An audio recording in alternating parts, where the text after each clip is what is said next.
আজকে আবারও তোমাদের সামনে আমি কিছু শর্ট টপ কিছু কুর্তির কালেকশন নিয়ে এসেছি। নেকলাইনটা তোমরা এরকম আজরাকের এরকম দুদিকে এরকম কলার পেয়ে যাবে, সাইডে এরকম কাট বোতামের ডিজাইন পেয়ে যাবে, ভি নেকের ভেতরে চলে আসবে। ফ্রন্টের দিকটাই তোমরা এরকম খুব সুন্দর রেড কালার ইয়েলো দিয়ে আজরাকের এরকম প্যাচওয়ার্ক পেয়ে যাবে।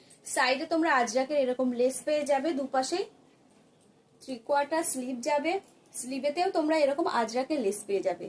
কালারটা চলে আসবে খুব সুন্দর একটা ব্ল্যাক কালারের ভেতরে। সাইজ পেয়ে যাবে 44 এর জন্য। এই শর্ট টপের তোমরা 3টে কালার পেয়ে যাবে। সেকেন্ড কালারটা খুব সুন্দর একটা লেমন গ্রিন কালারের ভেতরে চলে আসবে।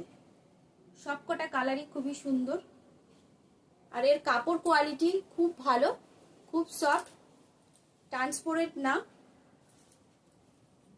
কাপড় কোয়ালিটি খুবই ভালো। প্রাইস তোমাদের রিজনেবল প্রাইসের ভেতরে চলে আসবে। আর্ট কালারটা চলে আসবে খুব সুন্দর বটল গ্রিন এর সঙ্গে। এই গ্রিনটা খুব সুন্দর একটা গ্রিন কালার, কিন্তু 3/4 স্লিভ আসবে। এই চলে আসবে ফ্রন্টের দিকটাই তোমরা এরকম আজরাকের প্যাচওয়ার্ক পেয়ে যাবে। প্রাইস চলে আসবে অনলি অন 500। এসব কুর্তিগুলো যদি তোমাদের পছন্দ হয় তাহলে তোমরা ঝটপট স্ক্রিনে দেওয়া নাম্বারে বুক করো। আর যদি আমার ভিডিওটা যদি তোমাদের ভালো লাগে তাহলে প্লিজ একটু লাইক, কমেন্ট এবং শেয়ার করে দাও, আর সাবস্ক্রাইব করে দিও।